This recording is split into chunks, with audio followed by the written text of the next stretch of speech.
உன்னை வேற எப்படி சொல்றது? நீ எல்லாம் சட்டம் பேசுற, அதையும் நான் கேட்கணும். வாய மூடுன.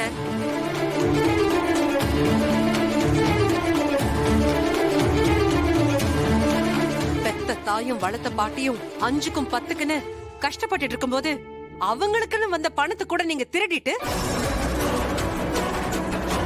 நீ வாழ தெரிஞ்சவன், நாங்க வாழ தெரியாதவங்க இல்ல? இந்த மாதிரி ஒரு கேவலமான வாழ்க்கைய நாங்க என்னைக்குமே வாழ மாட்டோம். துளசி, என்ன குரலை வசத்துனா நாங்க பயந்துருவோமா? ஆமாமா, உங்களுக்கு தான் பயம்னா என்னன்னே தெரியாத. நீங்க தான் பயப்படாத வீர தீர சூரியங்களாச்சே. ஆமா, உன் புருஷனை ஜெயிலுக்கு அமிச்சியே, அவனோட குழந்தை இன்னும் வயித்துல வளர்ந்துட்டு தானே இருக்கு. ரகு, உன் புருஷன் அனுப்புன மாதிரி அந்த குழந்தையும் நீ தூக்கி போட்டுட்டியா என்ன? ரகு, இல்லல்ல, வச்சு வாழ்றல்ல. இப்ப எதுக்கு சம்பந்தம் இல்லாம அஞ்சலிய பத்தி தப்பா பேசிட்டு இருக்க? தப்பா பேசல துளசி, அவ தப்ப சுட்டி காட்டிட்டு இருக்க.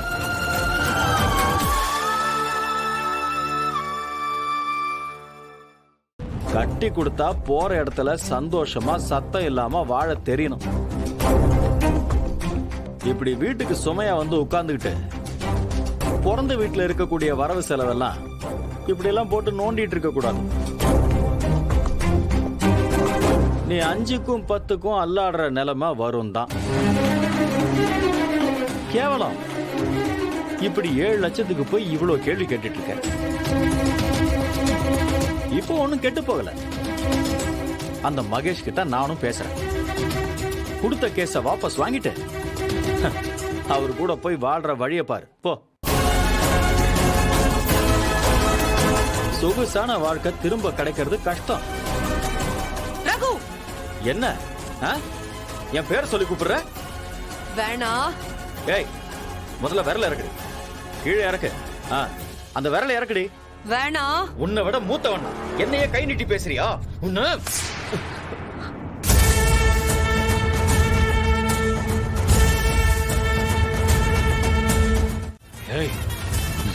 என்ன சார் பேச பேச கையெல்லாம் வாங்குறீங்க?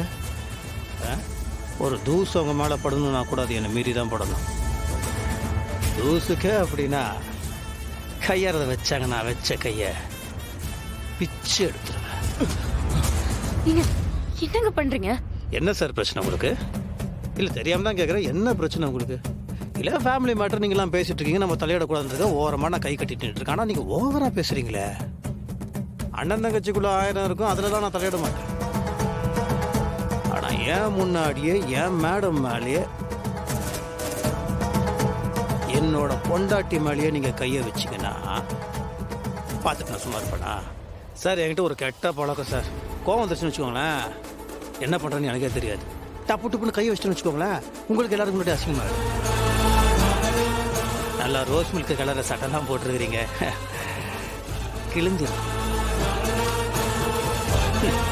ஆமா, இவர் பெரிய நியாயஸ்த பொங்கிட்டு வந்துட்டாரு இல்ல? தூங்கிட்டு இருந்த பொண்ணு கழுத்துல வம்படியா தாலி கட்டினவன் நீ எல்லாம் பேச வந்துட்ட.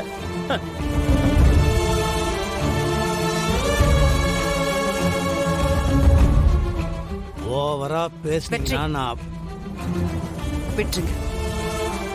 சரி மேடம், உங்களுக்காக உடச்சிட்டு போட்டோம்.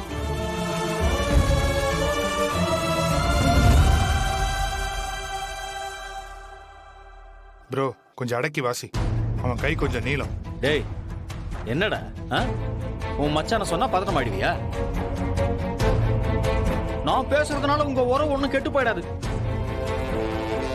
அது ஒண்ணும் இல்ல, எனக்கு நல்லா புரிஞ்சு போச்சு. நான் நல்லா வாழ்றது உங்க யார் கண்ணுக்கும் பொறுக்கல. அதனாலதானே நீங்க இப்படி கும்பலா வந்து உங்க வயிற்றுச்சல கொட்டிட்டு போலான்னு வந்திருக்கீங்க.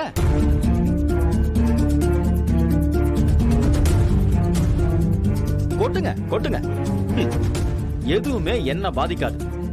ஏன் நல்ல மனசுக்கு நான் நல்லா இருப்பேன். ரகு, என்னடா பேசுற நீ? நாங்களடா உன்னை பார்த்து வயிற்றுச்சல் படுவோம். உன்னை 10 மாசம் இந்த வயித்துல சுமந்து பெத்த தாய்டானா? இதோ இவங்க உன் கூட பிறந்த ரத்தம். நீ நல்லா வாழறத பாக்குறதுக்கு எங்களை கூப்பிடலனாலும் தூரமா நின்னு பார்த்து நாங்க சந்தோஷப்படுவோம்டா.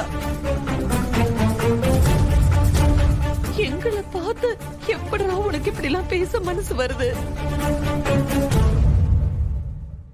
என்ன கவிதா, என்னம்மா இதெல்லாம்?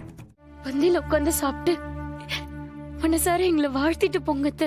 இல்லம்மா, அது முடியாது.